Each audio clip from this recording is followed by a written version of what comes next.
Hey guys, welcome to Brian's Man Cave. So, I'm going to be playing some Atari today. Sorry, I'm still setting things up here, so it might look a little strange. But yeah, I did a reboot of my computer because, I always seem to have this problem every time I go to do my streaming now. Usually I just run into this low connectivity issue or whatever, I don't know. And then I have to reboot my computer, so I thought I'd do it first, and maybe that'll help. I don't know. Um, I'm still trying to figure out if it's my computer, if it's my connection, if it's this, if it's that, whatever. But anyways, how's everybody doing tonight? I haven't streamed in a while, so I thought, got some time to do that now. I was going to try and stream earlier, but I just couldn't get around to it, so, yeah. Anyways, what do we got here? Evil Ubuntu in the chat there. We finally got the Atari 2600 dude. I know he misses a lot of my streams, and he keeps commenting on how he missed it. And who else we got? We got D&D 517101. I'm sure that means something. And well, Evil Ubuntu playing any games about revenge tonight? Gee, I wonder if that's Custer's Revenge. Preempted reboot, yeah. Well, it seemed like the last few times I tried to stream, for whatever reason, I had to kill the stream, reboot my computer, and it takes forever. This thing's a relic. And then, to get it back up and everything running again, it's just a real pain in the balls. And so, yeah, hopefully the stream's going to run fine. Now I'm going to start off, I don't know if the stream is going to be perfect right now. So let's play a game that's really bloody slow. And that's Miner 2049er.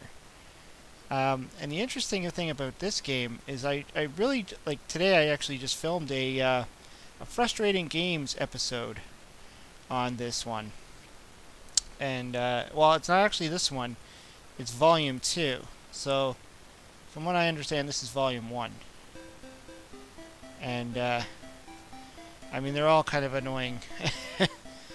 And I've played this on my Commodore 64. It's the same game, but, yeah, this one's tedious. So, thought, since I already did a filming of this, and let's just do kind of a, sort of a little run through, so I can kind of show you why I chose this as a frustrating game episode. Volume 2, the level's different, so keep that in mind. Hey, what's up, Dattari Creep? What's going on, man? Glad you can jump in. I don't know if the Creep has ever played this one, or if he's avoided this. The slowness of this dude, it's painful. Seriously, it's my number one complaint about this game. The speed of this dude. And yet, I love this game on the Commodore 64. It's so much fun. Oh no! I just fell. Jersey, what's going on, man? Happy Friday. Excited to announce I've finally got my hands on a brand new copy of Breath of Fire 4. There's a new hack of Miner 2049er, which is quicker and more playable. Oh, that's a good thing to hear. Actually, I kind of bring that up in the video I shot, or I did about the playing Volume 2. And that I think I heard something about a hack or something that actually makes this game somewhat livable. Can't say I have. What game is this? This is Miner 2049er. It's kind of a rare game. It's Tiger Vision, I believe, made it. So it's those weird white cartridges you probably see in every once in a while. They made games like Polaris, and usually when you see these games, they're not cheap. Kind of came out around probably near or closer to the end of the life cycle, I think. Could be wrong. This Miner 49. Yeah, Miner 2049er actually. You're supposed to be mining. At least that's the idea. This is volume 1. I have, at least I think this is volume 1. I have volume 2 in physical cartridge, and I actually did a video on it today when I had some time. And I put it under my frustrating games category, and I got a bunch of reasons why, which I'll, when I release the video, you'll actually see what I'm talking about.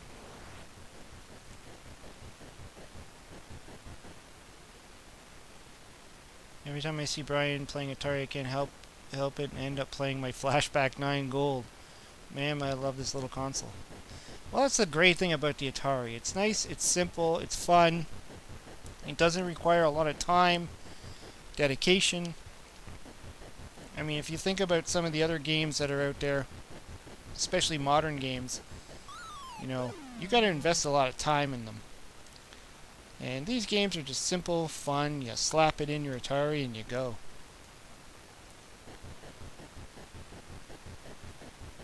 Well, I kind of believe that, Dattari Creep. Like I said, this game, it was kind of a rare one. I mean, there's 2 volumes of it.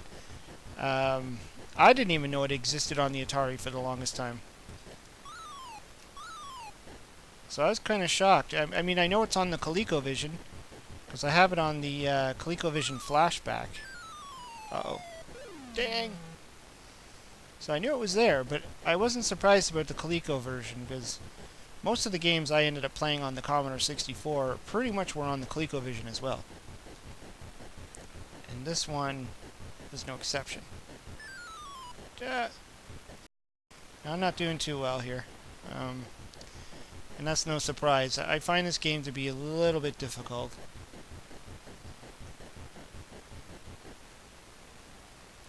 The movement of this jumps, everything about it is just not fun. Look how long it takes for him to just run from one end to the other. That's only to the half of the screen, too.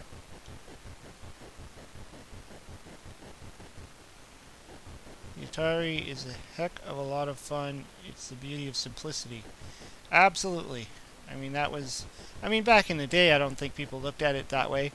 I think it was, groundbreaking and cutting edge and all that stuff. And, it took things like the ColecoVision to come out. Well, to some degree, even the Intellivision, to say that, okay, well, maybe it's not. But, I mean, still, I think a lot of people respected the idea that this system was really... it was really great for playing those arcade classics. And that's what people were used to in the day on the arcades. The original arcades. Crap, I don't think I'll make it. He's going to turn... Yeah, shoot. Much like the power pellets in Pac-Man, the items in this game only keep them at bay for a while. And then... Yeah. Kind of hard to jump over too. I mean, it's worse than jumping over those scorpion things in Pitfall. Like, this guy's jump is horrendous. Let's see if I could at least make it to the 2nd level. I mean, come on. I don't have this in physical cartridge. I only have volume 2. And I've considered, should I track it down? Like I said, it's kind of a rare one. It's probably expensive if I were to find it. I mean, I kind of got lucky getting my volume 2 at a reasonable price. But to sit here and probably go on eBay, I bet you for the amount of money plus shipping and all that stuff, it'd be pretty expensive. Agree, the bad 2600 games were the ones that tried to be complicated. Superman and E.T. Well, yeah, Superman's confusing. I admit that. Superman is confusing. Once you start going up down, you get lost easily. You don't know where the hell you are. And the subways are confusing. So there's a lot of things about Superman. E.T., I don't think it's that bad. I think E.T. is actually an excellent game. I think it's just more misunderstood. If you actually watch the video I did, where I did a Brian's Play on ET, I kind of talk about that and how it's mostly misunderstood. People just didn't read the rule books. You know, in fact, the only thing I could say negative about ET is the hit detection when you come out of the pit. That you know, it would have been nice if he programmed a slight delay that when you came outside of the pit that you wouldn't fall right back in. I think that's the only real downside to the game. And probably if he had more time, and I mean he is in Howard Scott Warshaw, if he had more time to actually, you know, program it properly, he might have been able to fix it. Dang, all the way back to the bottom. And, you know, that might not have been a problem. Who knows? I mean, he was only given, what, a few weeks to program a game, and back then, programmers typically had a few months. But yeah, I think ET is a pretty decent game for what it is. Oh no! I missed those two areas. You just have to run all the way up. Now you're on a timer. If you look on the top right there, there's a timer counting down. So, I mean, the slowness of the character doesn't help at all. Because that timer just keeps ticking away. Feel kind of helpless as you slowly run. Okay, I need to try and land to get that. No! Darn it. You know what that means. I'm going to have to run all the way back up. There we go. Nostalgic for the 70s and 80s. Nice shirt. Oh, thanks. This was actually given to me from Glenn, from Glenn's Retro Show.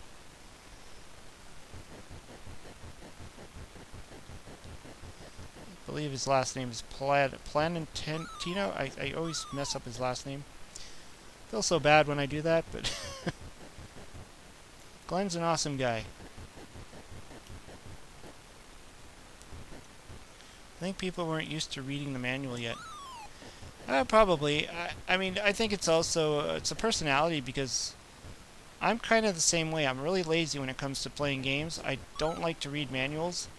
I think a lot of people don't, and this is why modern games today don't really come with manuals anymore, because I think people just did not want to read the damn manuals. I think it was just normal. We were kind of lazy. We just want to jump right into the game. Oh, geez, he turned around. We just wanted to jump into the game and start playing it. And so when a game required the manual, that's when you ran into problems. Man, Superman, E.T., you're alright. Superman can be a bit annoying, but it's fun. Yeah, that's what I felt too. It can be annoying. I mean, the best advice I was given, I think it was from Jim's Retro Zone, where he said he just goes straight with Superman. You just keep going straight, and you'll eventually hit all of the areas, and then you loop back, which was something I didn't know in the beginning. I thought you had to know how to go up and down and use the subways and all that, but you don't.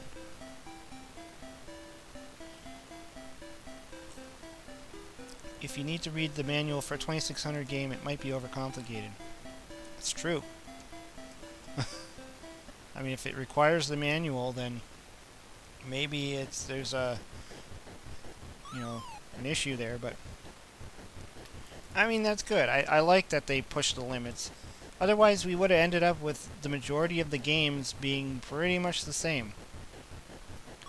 And nobody wants that. I mean, nobody wants like 700 Pac-Man clones and Space Invader clones when, you know, just because they know that the game works and people will understand it. And I've said this multiple times. I mean, Howard Scott Warshaw could have taken the easy road.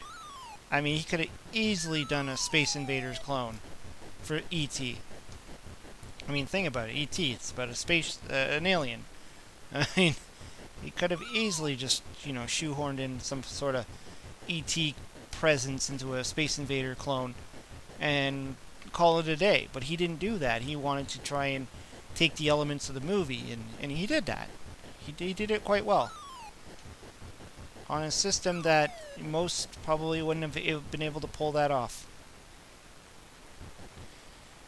If you really want a bad Atari 2600 game, there's stuff like Airlock, Frontline, and Merlin's Walls. Absolutely. There's a whole bunch of bad games. There's one like, I think it was called Bugs or something, or Firefly, and like there was a lot of bad games that came out for the Atari 2600. And those are mostly the ones that were nearing the end of the lifespan and causing the dreaded crash of '83. Too much crap came out. Too many, like, oversaturation of games that nobody wanted. And of course then there was also, you know, the toothpaste company and dog food company making video games. Interesting enough. Okay, let's get this level done.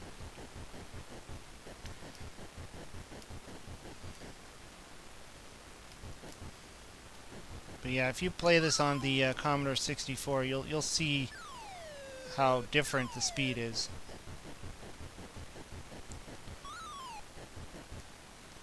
Merlin's Walls is the worst Atari 2600 game. I've never even heard of Merlin's Walls. I've heard of like a game called Wizard, which was terrible, and that was like actually like one of the few 2K games. It only required 2K instead of the standard 4. And that game, it just doesn't. It's terrible. They have them on the Flashback. I don't even know if a cartridge ever existed for it. What is the best 2600 game? Now that is a tricky one. I don't know if there is a best, but there's a lot of great ones. I mean, you know, something like Hero comes to mind. Pitfall, Pitfall 2, Keystone Capers. There's a lot of great games, but at the same time there's a lot of bad games. Alright, let's see if I can... I hate that I have to get around that guy like that. Maybe I can...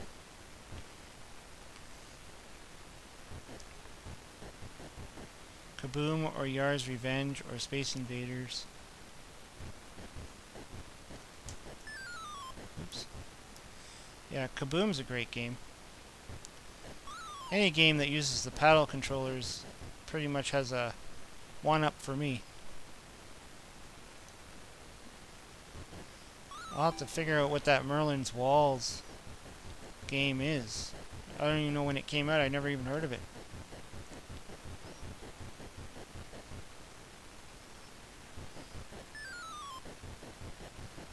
Let's see if I can go up the elevator. Oh, you push up. I knew that. Oh no!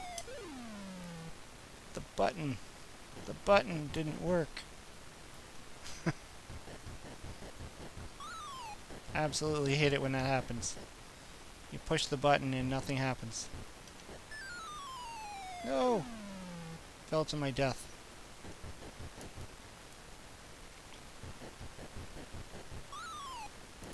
I can honestly say though, the one game that I really looked forward to owning when I first got my Atari was Keystone Capers. And I played the crap out of that game. And that was when I got the Atari Junior.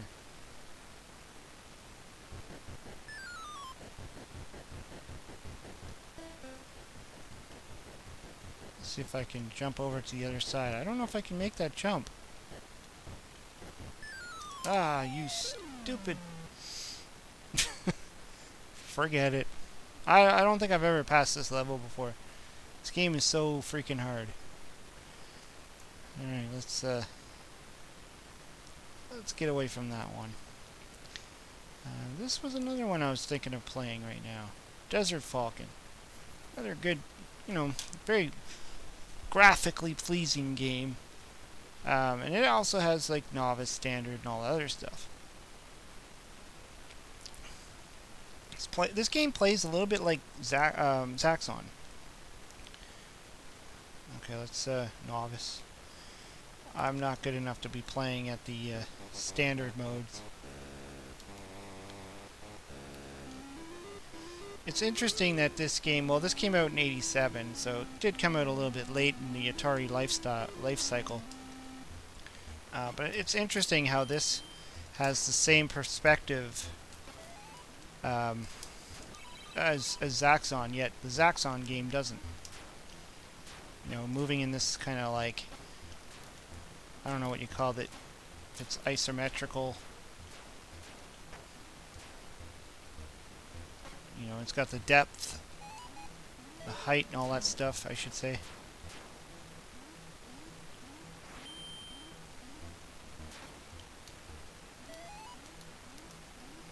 I know you have to collect all those Hyro things. You gotta be careful.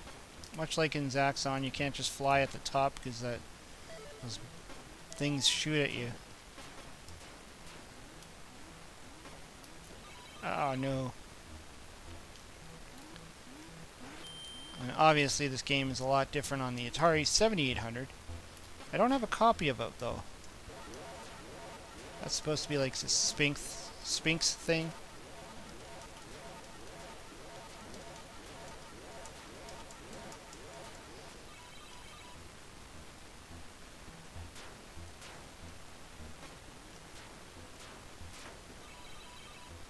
Oh.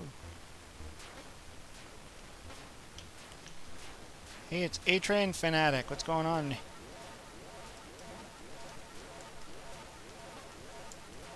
Trying my hand at Desert Falcon. Oh, I think I got him.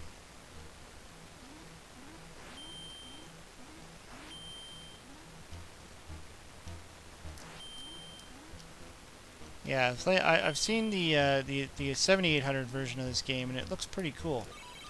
I mean, the graphics are obviously a lot more intense than this, but I mean, this is pretty cool for being a 2600 game, though. I mean, to be able to play at this angle like this, you know, if Zaxxon was able to pull this off, it would have been a lot better version than it is right currently on the system.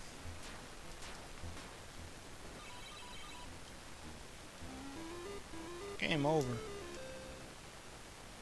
And this is a novice, too. I think you also have to read the manual to know exactly what all the little things are.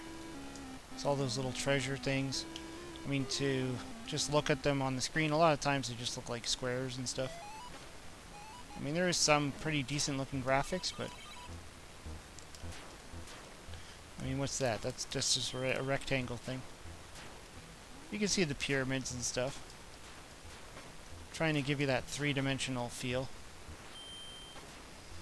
What game is this? This is Desert Falcon. No!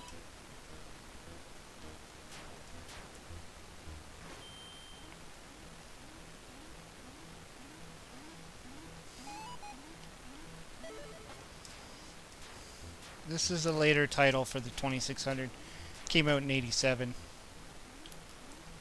87, 88, 89 were, you know, the later titles, and often the more ambitious titles. Alright, take care, Creep. Creep it real.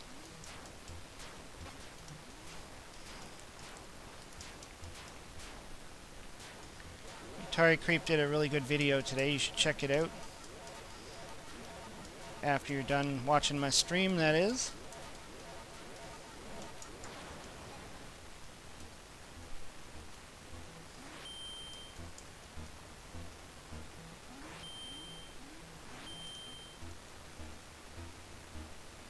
Sphinx sprite is really impressive. Yeah, I mean, it's not bad. I mean, they really tried to give it some detail and some depth and. Whoa. I mean, even your main character, like that Falcon thing, is you know, it's really impressive, and they even gave it a shadow. I mean, obviously they did that to show that it's flying, and so you know it took off. Looks pretty good. I picked up Stampede for 5 bones yesterday at a retro game store. Stampede is great. I love Stampede. I can't get I can't get far in it, but I still enjoy playing it. One of those games I like to pick up and play.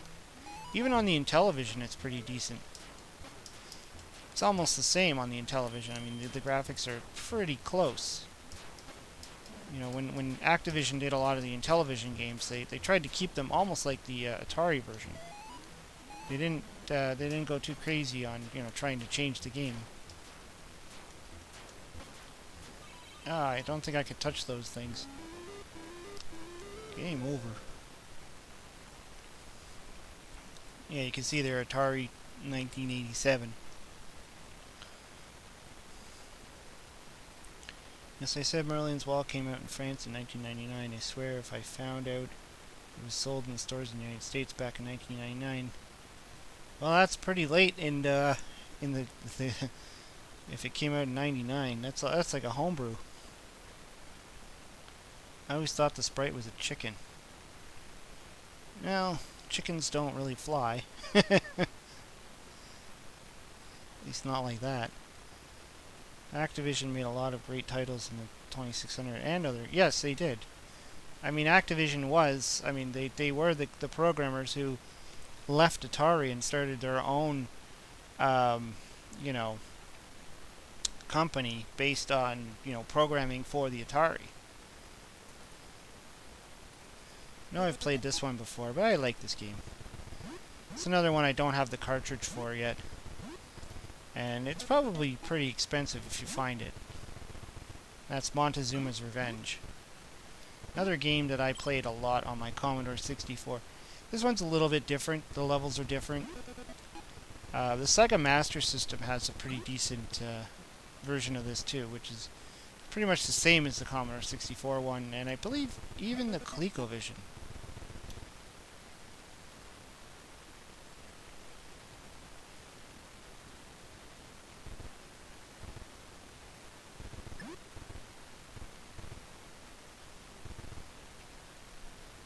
This is all about knowing where to stand, and when to move, and when to jump.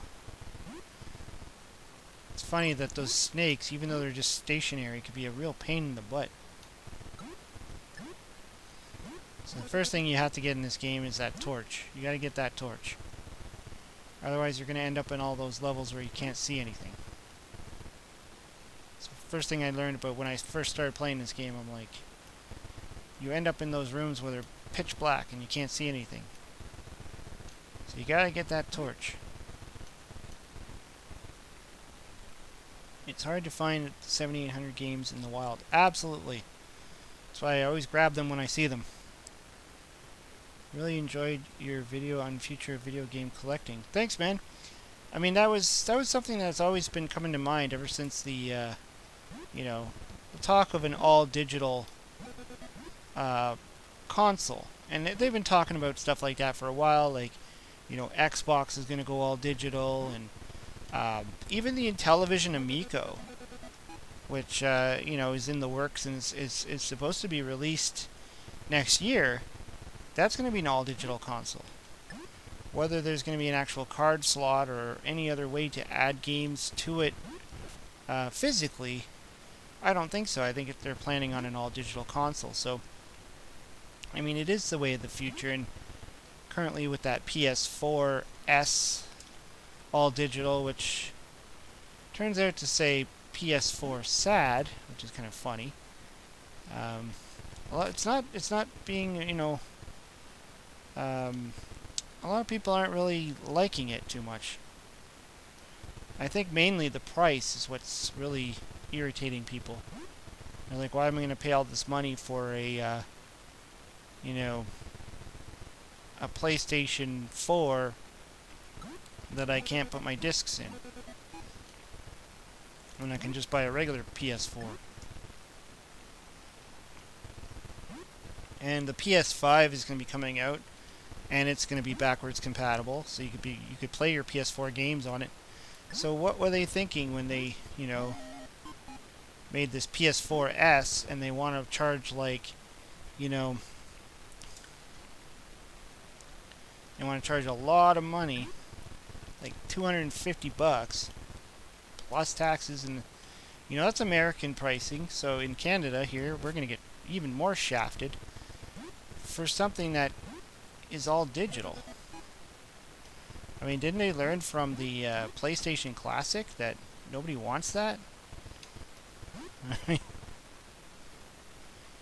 Montezumas Revenge, sensing a theme here. Yeah. You know, honestly, I don't even think I even have Custer's Revenge on my ROMs list. If that's what you're getting at. I'd probably have to go and find the game. Oh, my inventory is full. Oh!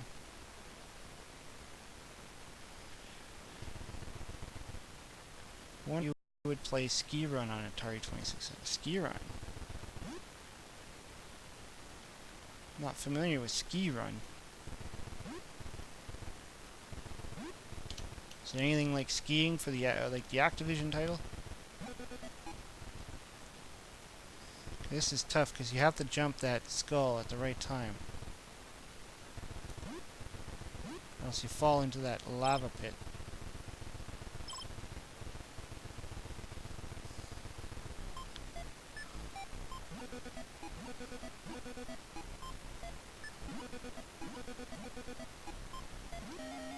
Alright, free man. Okay, level 2. Custer's Revenge. Now that game shall not be found nor even played.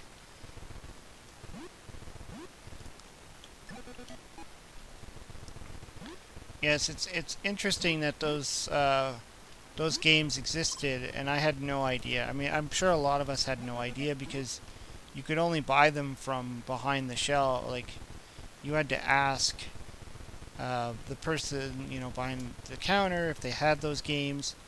They didn't just put them out on the shelf for obvious reasons. And I think not all stores carried them either, so which is why they're pretty expensive. If you can come across complete copies of those games. Oh jeez. Oh no. Come on, you can do it. No. Just blew through all my men in one freaking area.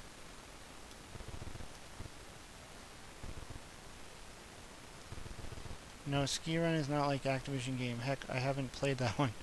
Ski Run has you jump over tar. Weird. Never heard of it.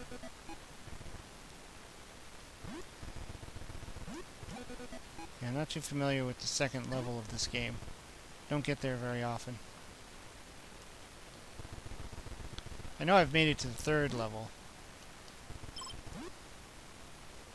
I mean, the levels just get bigger and bigger.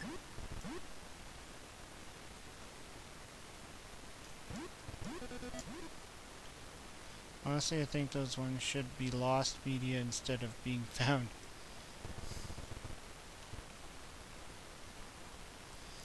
Okay, I don't know where I'm supposed to go. I only memorized the first level of this game, really. After that, I'm kind of like just running around. Ah, no, and it's over. That was a pretty good run, though. Made it to the second level.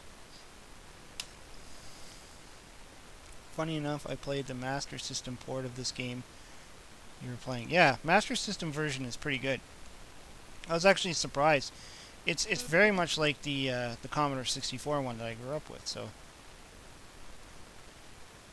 let's see here.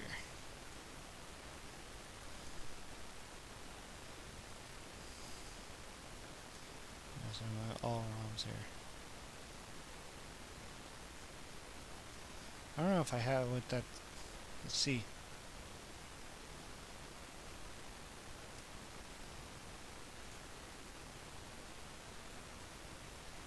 Ski Run.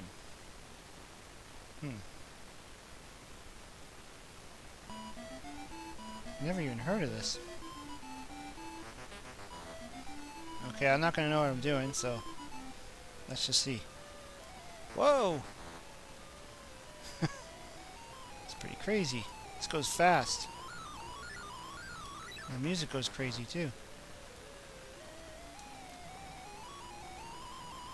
guess the button doesn't do anything. This is crazy. Is it supposed to go this fast? Or is mine all glitchy?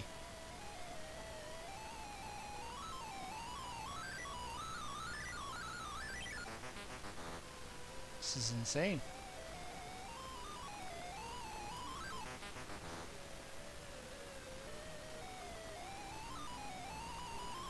Ultron 60. What's going on? Whoa, what did I just... What? Was that tar? Was that the tar you were talking about?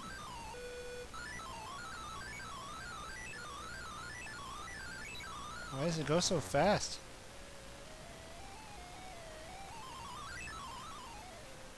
Oh. In this one you press down to run and you press space to jump. Space? Can't space. There's this is Atari 2600. There's no other button.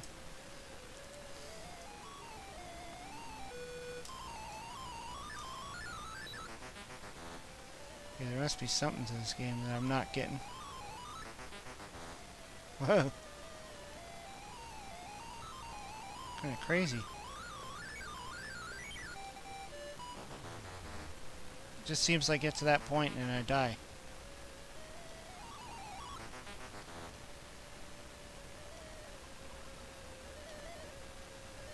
So you can push up and he stops. Like literally stops.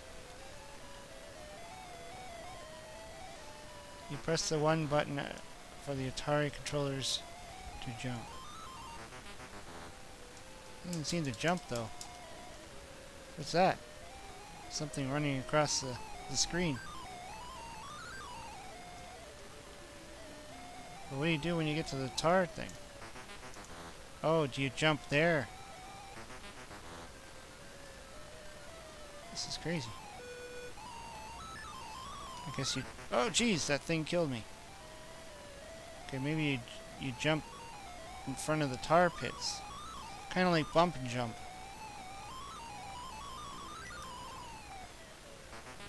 Okay. So for whatever reason, you can't jump when you're in the snow. When you hit that yellow piece, you can jump. But you still have to keep moving. Okay, this game is hard. This is wild.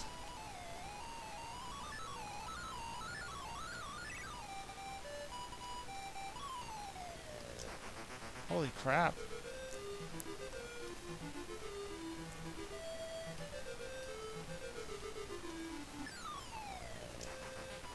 Hey, I did it.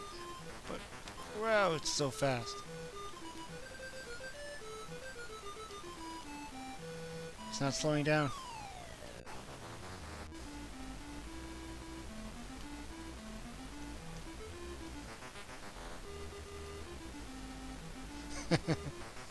Yeah, this game is balls hard. That's probably why you have 25 lives. Makes sense. What are they thinking?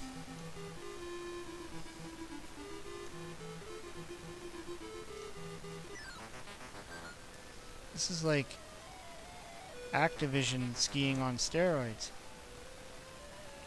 Let's try it again.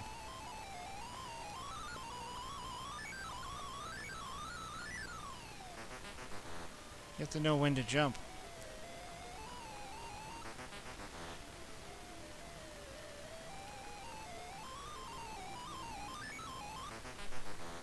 I'm hitting trees, I'm hitting deer, I'm hitting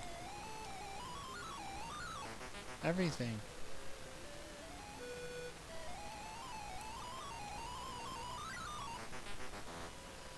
It's interesting though, I've never heard of this one. But it looked like it was all PAL region, so I don't know, maybe this never came out in North America. Maybe this is one of those games that just came out in certain areas like South America or somewhere.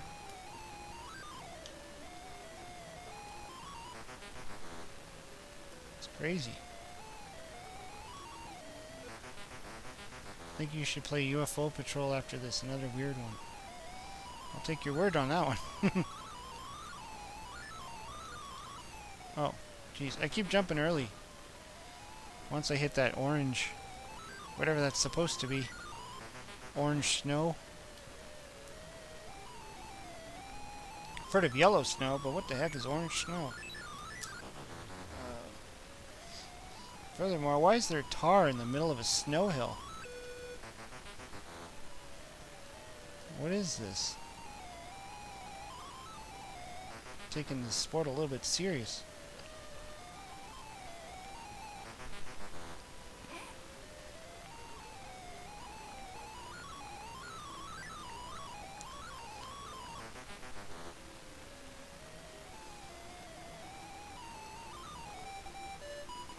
And released on a multi-cart.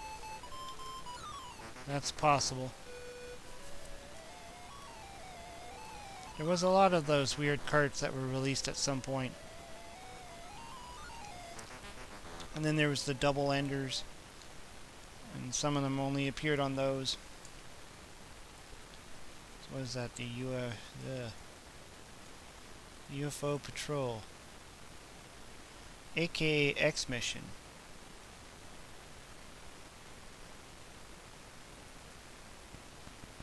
Whoa. What is this?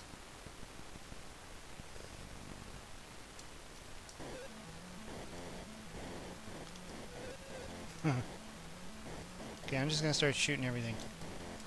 Because everything looks like it's gonna kill me.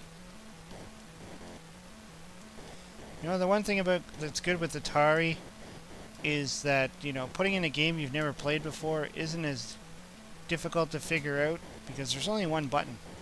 I mean, there might be a combination of things you might need to do, but at least you know you're like, do I push A, B, C, D, E, right button, left button, back button, upside down button? You don't have to worry about that. Doesn't mean you're going to be able to play the game properly, but what is going on? What is that thing? Okay, you can't touch it. That's pretty apparent.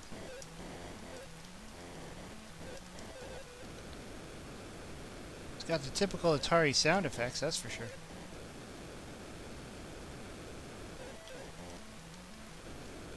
Whoa. Hold on, my screen is covering up the chat here. I really got to get one of those setups where I have two monitors. What are your favorite games on the Switch you've played so far? Also, do you play your Switch more in handheld or on the TV? Well, so far, I've really only been playing Zelda on the Switch, actually. I've played the Super Mario U game a bit, but I've mostly been playing the Zelda game. I'm sort of right in the middle, where I've gotten to the two villages and stuff, and I got a whole bunch of more quests to go. And as far as playing it, so far I've really only been playing it on the TV. I kind of prefer it on the TV. I like it on the TV. I mean, I'll probably play on the handheld when maybe I'm not, like, if somebody else is watching TV or something, or if I'm going to take it on the go somewhere, I'll probably play it handheld. But if I'm at home, I'm definitely going to be playing it on the TV. It's just so much better. What about Alfred Challenge? What's that? Is that an Atari game?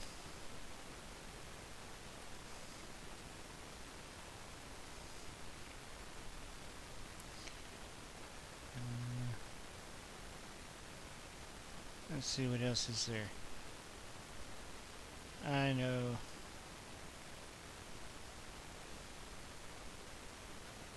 Let's give a go at Commando.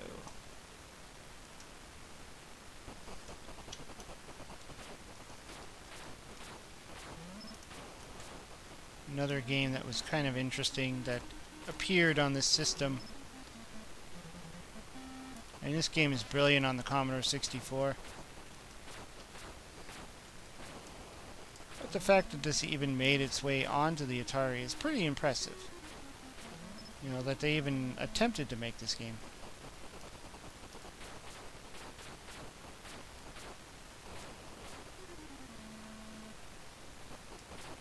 The cartridge goes into the console. That's the first important step. Yeah, it always made me laugh every time I see that in a game manual where it's like insert your cartridge into your Atari 2600 system. I'm like, what do you think you're supposed to do with it? Set it beside the Atari and hope it communicates through telekinetics or something?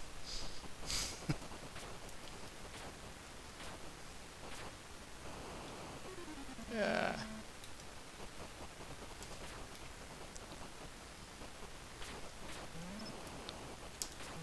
Whoa, whoa, whoa, whoa, whoa. It's always funny that you can kind of run away from a bullet. It's like, I see a bullet coming at me. I'm going to run around it. If only it worked that way. And you can throw grenades too, but you have to hold the button down to throw them, and I think they're only useful in certain situations. Like if there's somebody behind a barrier or something. I think these little purple things, yeah, those are the grenades. See, that's throwing a grenade there. Blows up the trees.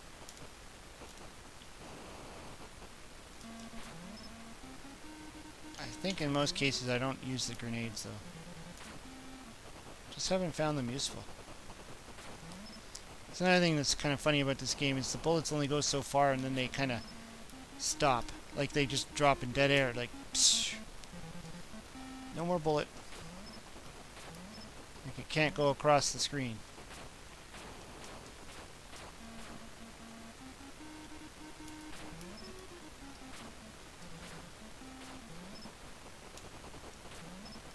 Oh. This game would be next to impossible if the bullets did go faster, because you wouldn't have a chance. There's just no way. The fact that you can dodge the bullets is what makes this game possible. I need to kill more of them before I can get through. Ah, jeez. Because, yeah, one bullet and you're dead.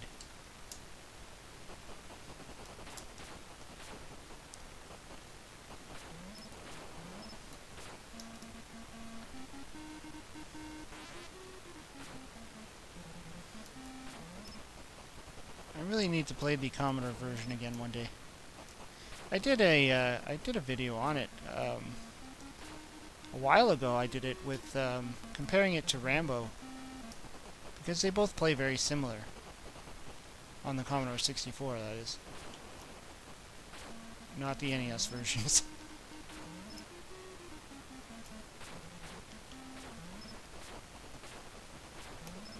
Except with Rambo, the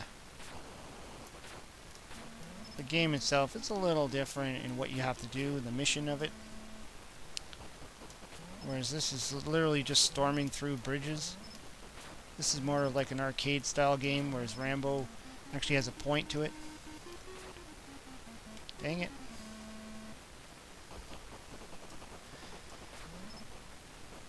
Why not play Fast Eddie after this? I think I've played that game before. Oh. And I'm dead. Fast Eddie. What is that again?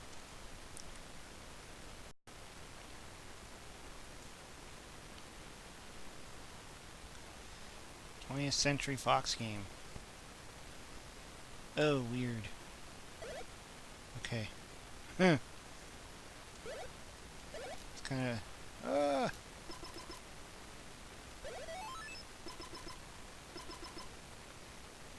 It's just kind of like Climber in a sense. Just gotta keep going after the hearts.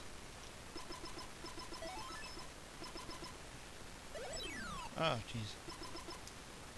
This guy jumps weird. What was that thing up there? Guess that's all there is to this game, is just collecting hearts.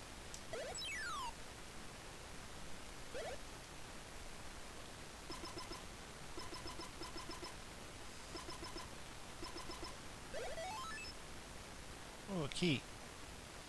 Alright, let's try and get the key. Oh, fish. Now I have to collect fish.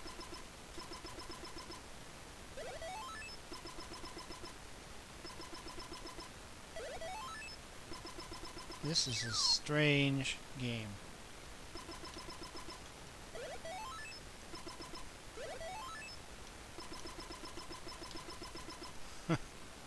Right, yeah, I was thinking that too. Like, you know, running up and down the ladders and stuff, collecting hearts is very much like Popeye.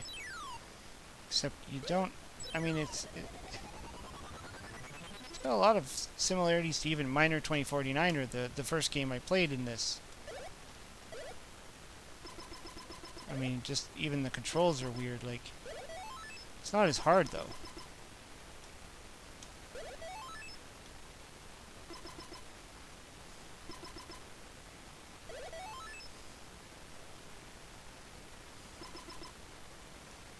I guess there's no way to kill these things either. You just kind of run around them.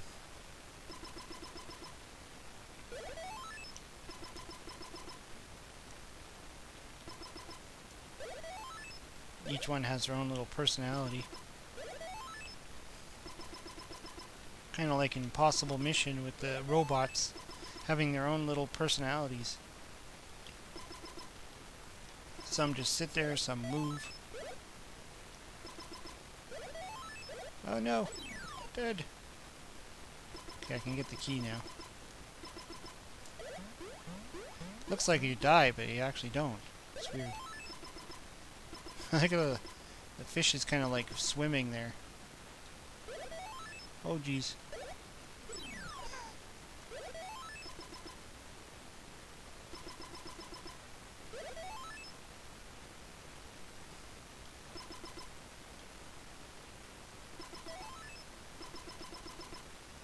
I have no idea what's going on this game.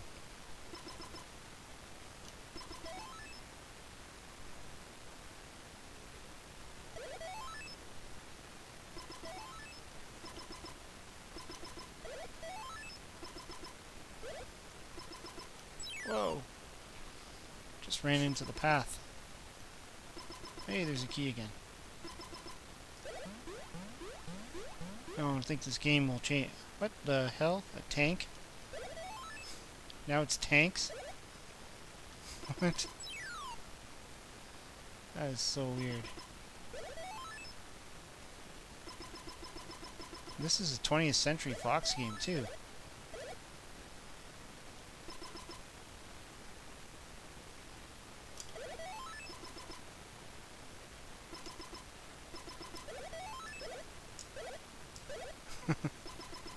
The jumping is odd.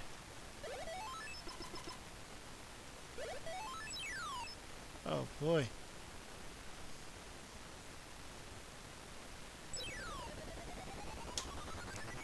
Alright, what else can we play?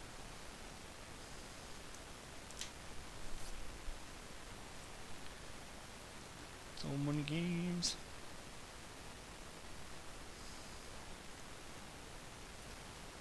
Ghostbusters. Love this game. ZTech. Now, you have to do something with this. I think it's the difficulty switch you have to like. So we need at least one trap. I get see if I can get 3 traps. Hey Thomas, what's going on, buddy? Now you have to hit a certain difficulty switch. There it is. I think I have to hit the other difficulty switch to use the bait. Which, using an emulator, I haven't mapped out my difficulty switches yet. Oh, I missed this stupid ghost.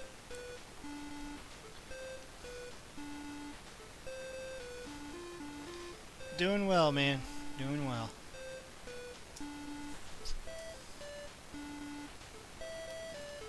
I always tend to try and play this like I would on the Commodore 64. Even though I don't think the controls are as perfect. But the game is quite impressive. I remember, like, I didn't even know this existed on the Atari 2600. This is another one of those hidden games that I just didn't know existed. Because I played it all the time on the 26 or on the Commodore 64. That's what I meant to say. that I never would have thought this would ever exist on the 2600. Thomas just streamed tonight too. Cool. What were you streaming? I know Thomas likes to stream a lot of Super Nintendo, Nintendo, PlayStation stuff, I think.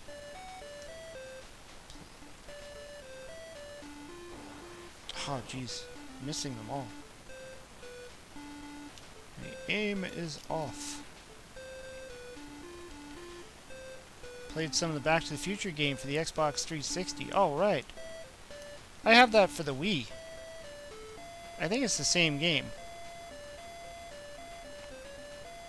I got into that for a while, actually. I was playing it. I was really impressed with it.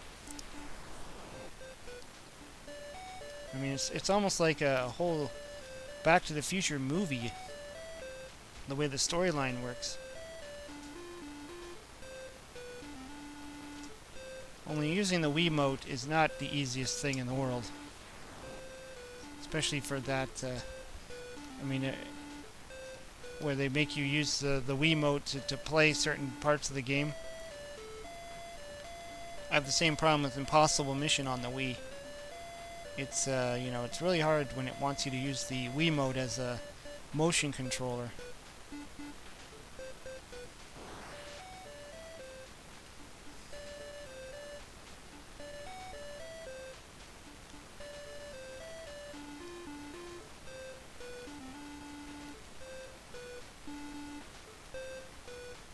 Okay, come on, we can get you. I don't know why I always like to do the streams backwards.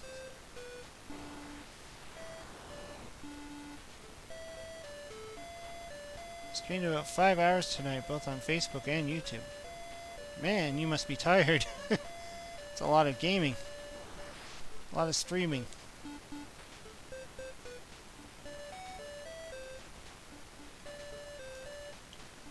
Let's try forwards. I think I like to do the backwards, that way you never cross the streams. It's never a good thing to cross the streams. If you recall in the movies, crossing the streams is bad.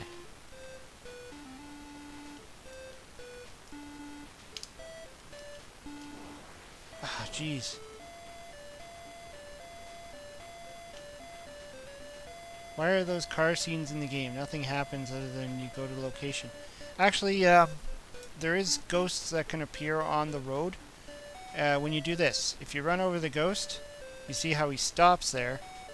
Now when I go onto the road scene, he appears there and you can suck him up with a vacuum. That's pretty much the main reason why the car is in there. I think the other part is just for storyline, just so you can see the car rushing off to the house, just to add a little bit of extra, flavor to the game. Wow, I'm doing terrible. Probably because I'm rushing. I know the Marshmallow Man's going to start coming soon, and he's going to try to stomp on my city. Oh, crap. I'm going to figure out how to stop him.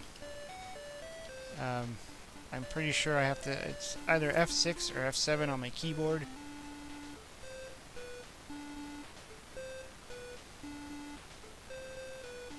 Okay, let's stop these guys.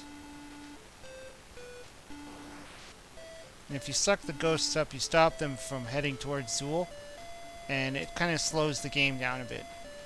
Otherwise, they continue on to go to Zool, and it speeds up your time.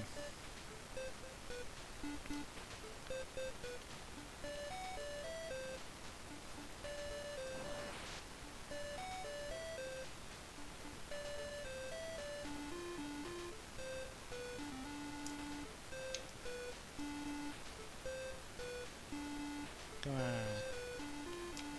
There we go. Finally caught another ghost.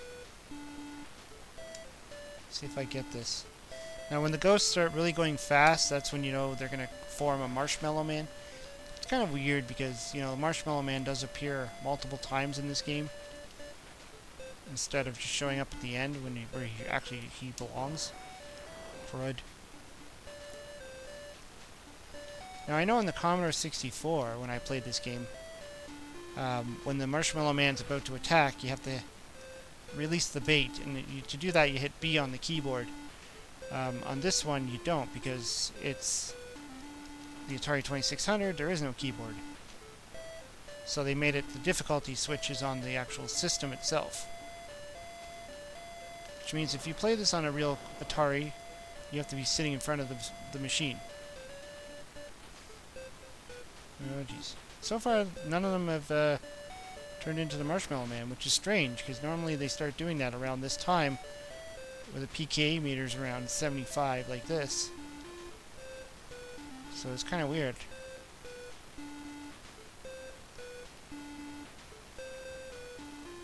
Uh-oh. Come on, get over there. There we go.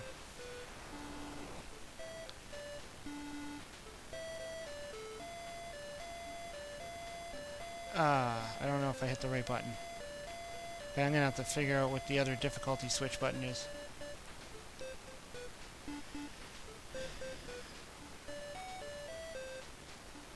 You hit over 1K followers on your Facebook retro page. That's awesome, dude. Congrats, man. I think I'm at about 800 or something on my Facebook page. Okay, obviously I don't know what the button is, so I'll have to figure that out.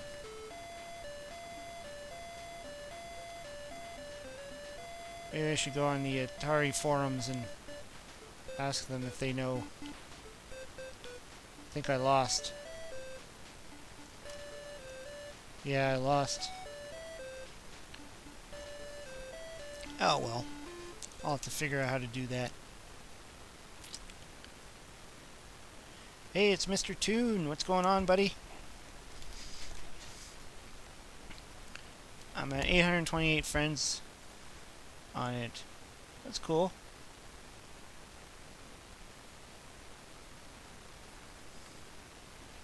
Let's see. So ZTech then. ZTech. I say Z. I'm Canadian, so I say Z. ZTech. I don't know. I probably don't. Oh, there it is. That's another PAL thing there. Oh, there's another one. Okay, I have no idea what this game is.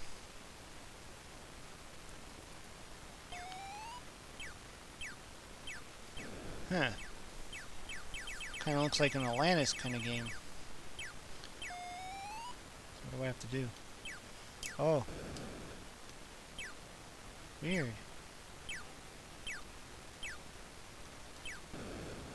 Okay, I see. So it's kind of like the opposite of Atlantis. You have to actually blow up the city.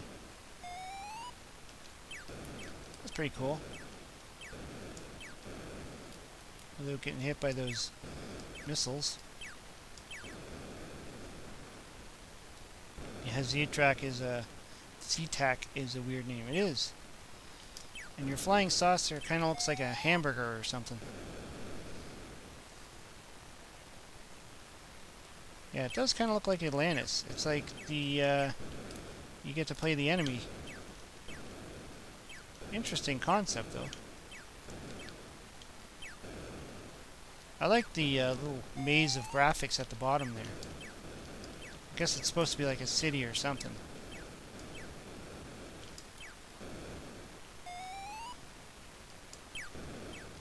I guess it gets more intense as you press.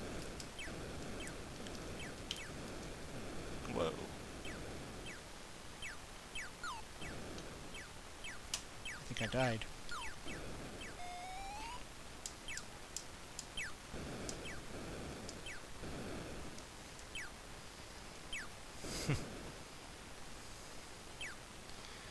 I'm Canadian also, so it's Z also. Yeah, exactly.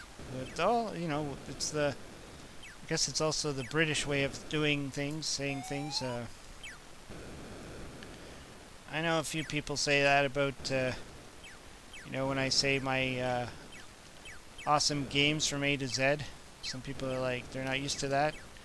I think a lot of the people that, on average, I think when I looked in YouTube on my stats, the majority of the people that do watch my channel are Americans, so It makes sense that they're not used to hearing things like said.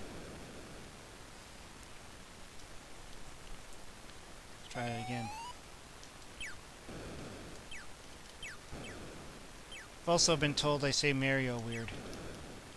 Well, when I talk about Mario Brothers and stuff, I say Mario, and a lot of people are like, it's supposed to be Mario. Mario. But I say Mario. I don't know if that's just me, if that's a Canadian thing, or what. But I've always been saying Mario, so it's kind of weird for me to say it any different.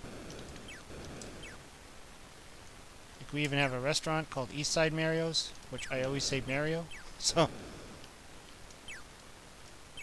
I even know somebody named Mario, and I call him Mario.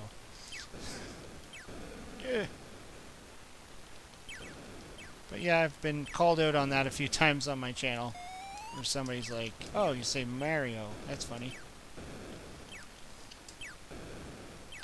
Not Mario. To me, Mario sounds a little bit more sophisticated, like it's Mario. It's just all the way you say things, I guess. Whoa.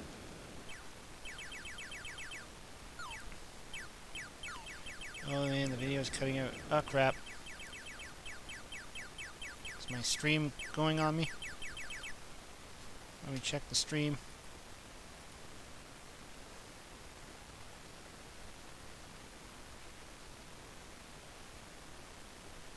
It's very possible the stream could be cutting out.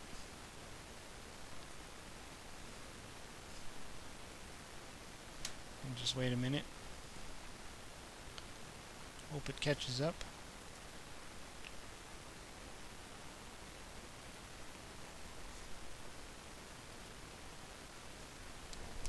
Alright. Why not play World End after this game?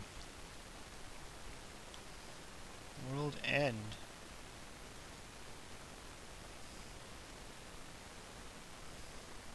That's a PAL game. The way you say Mario actually makes me feel like style. World End. I have no idea what this is, but let's throw it in there.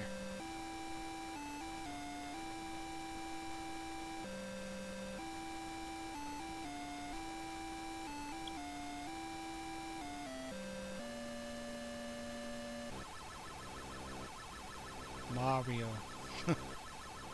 Whoa, what the heck?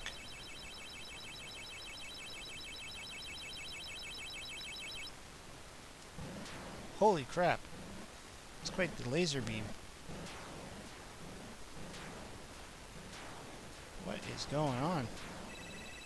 Those enemies are going to give me a seizure. What just happened?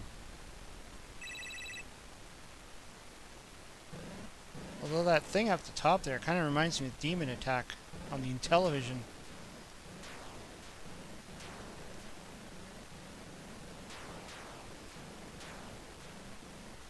This is kind of like, well,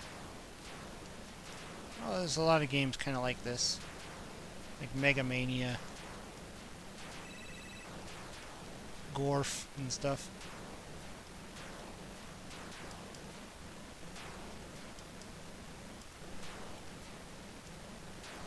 I've never heard of this. This is a 1983 game, too. Huh.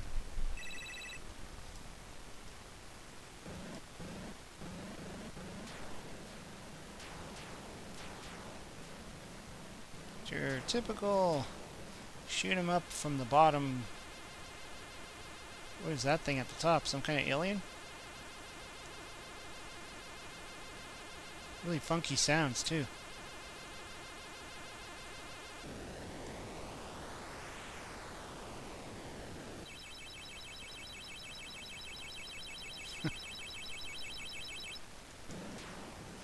Now it's like, you know, Space Invaders now.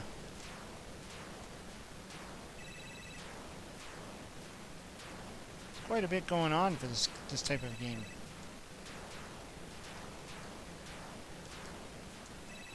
Oh jeez, I just hit that beam. How's the stream? The stream's good now? Oh, that's good. Devious. Yeah, I just did a video on Xevious for the Atari 7800. RC in the NYC. What's up?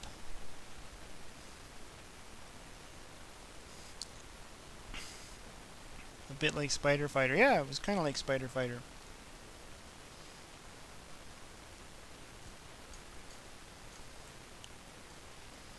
Let's see, what can we play now?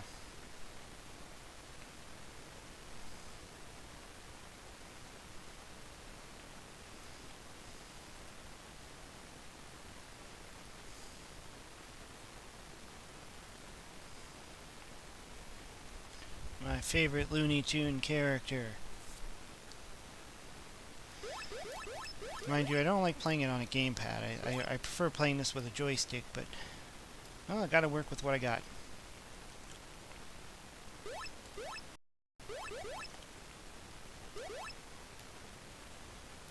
I remember buying this. I didn't even know what the game was about. I just bought it because I saw it was Taz. Another one of those games that kind of came out a little bit late in the Atari life cycle.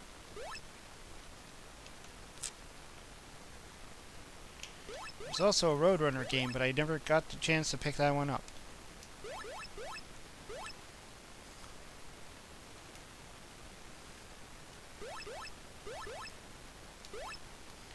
There is another game like this. I think it's called Asterix, which was released in Europe. Plays pretty much the same. I think it's just different sprites on the screen. But other than that, it's pretty much the same game.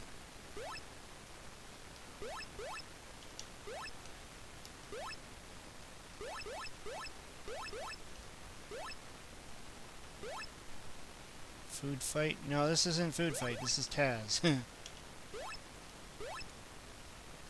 I don't know if I've tried Food Fight yet. I think I've seen other people playing it.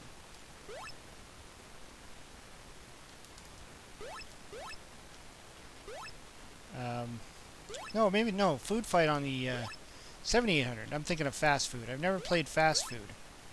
That's a game on the 2600 that I've never played it. I've seen other people play it. Food Fight's interesting. It's a different game though. That's on the 7800.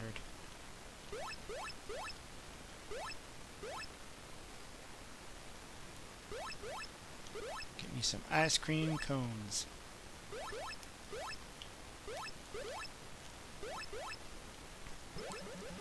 I think the fudgesicle food item is one of the harder ones because they look like the bombs. So you can easily get confused. And we're only in the easy part. It goes into like a hyperwave. Darn.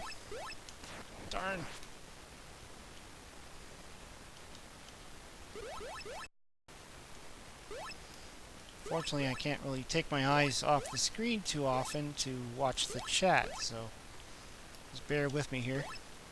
I'll try and glance over every second I get. This game is relentless. It just doesn't stop. There's no break. Yeah, see these are the fudgesicles. Or some people like to say fudgicles. And they kind of look like the bombs. Like, they're almost the same shape and... You know, they're not the same color, but they're almost. You know, they're brown and yellowish color. The bombs are kind of like that red and white, but...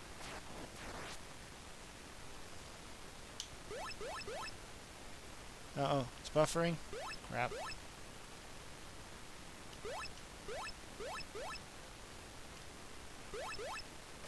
No!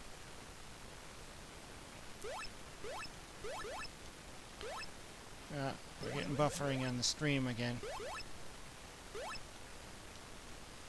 Hopefully it'll be a temporary buffer. Oh, here we go, the craze wave. Okay, now we're eating apple cores. Ah, jeez. Damn.